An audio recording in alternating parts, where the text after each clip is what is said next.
വറഹ്മത്തുള്ളാഹി വബറകാതുഹു. ഹബീബായ റസൂലുള്ളാഹി സ്വല്ലല്ലാഹു അലൈഹി വസല്ലമ തങ്ങളുപ്പാപ്പയുടെ മുഹബ്ബീങ്ങളെ, നാം ഏവരും ആകാംക്ഷയോടെ സന്തോഷത്തോടു കൂടി കാത്തിരുന്ന ഈദുൽ ഫിത്തർ ആഗതമായി.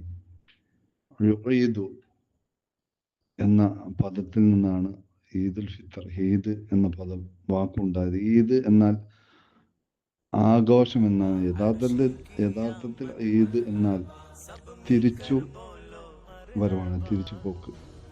തിരിച്ചുപോക്ക് നമ്മൾ എവിടെ നിന്നാണ് വന്നത് അങ്ങോട്ടുള്ള തിരിച്ചുപോക്ക്. ആ തിരിച്ചുപോക്കിന്റെ ഇൽമ്, ആ ഭക്ഷണ തളിക, ആ യാഥാർത്ഥ്യത്തിലേക്കുള്ള ഹക്കീക്കത്തിന്റെ ഭക്ഷണ തളിക, ആ പൊരുള്, അത് അറിഞ്ഞ് അള്ളാഹുവിനെ അറിയുക എന്നാണ് അതിൻ്റെ ഉദ്ദേശം. റസൂലുള്ളാഹി സ്വല്ലല്ലാഹു അലൈഹി വസല്ലമ തങ്ങളുപ്പാപ്പയിലൂടെ, അവരുടെ പ്രതിനിധിയായ അള്ളാഹുവിൻ്റെ ഔലിയാക്കന്മാരിലൂടെ, മുറബ്ബിയായ ഷെയ്ഖിലൂടെ അള്ളാഹുവിലേക്കുള്ള തിരിച്ചുപോക്കാണ് ഈദ് കൊണ്ട് ഉദ്ദേശിക്കുന്നത്. അല്ലാണ്ട് ആഘോഷമല്ല, തിരിച്ചുപോക്കാണ്. അതാണ് യഥാർത്ഥത്തിലെ ഈദ്. ആ അള്ളാഹുവിനെ അറിഞ്ഞവര്, ആ യാഥാർത്ഥ്യത്തിനെ അറിയുന്നവര്, ആ മഹരിബത്തിലേക്ക് കടക്കുന്നവർക്കെന്നും ആഘോഷമായിരിക്കും. അവർ ഹക്കീക്കത്തിൻ്റെ ഇൽമ നേടി മഹരിഫത്തിൽ സായുജ്യമടയുന്ന പുണ്യാത്മാക്കളായിരിക്കും.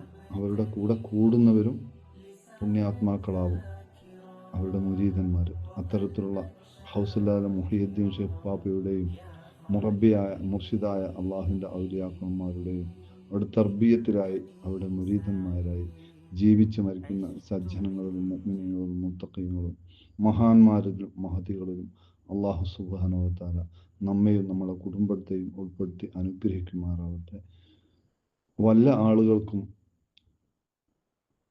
ഒരു മുറബ്ബിയായ ഷെയ്ഖിനെ തേടുന്ന വല്ലവരും ഉണ്ടെങ്കിൽ ആത്മീയ തീരവുമായി ഇതിലുള്ള നമ്പറുമായി ബന്ധപ്പെടാൻ അള്ളാഹു അതിനുള്ള തൗഫീക്ക് നൽകി യഥാർത്ഥ ദീനിൽ അടിയുറച്ച് വിശ്വസിക്കുക നമുക്കും തൗഫീക്ക് നൽകട്ടെ. ആമീൻ.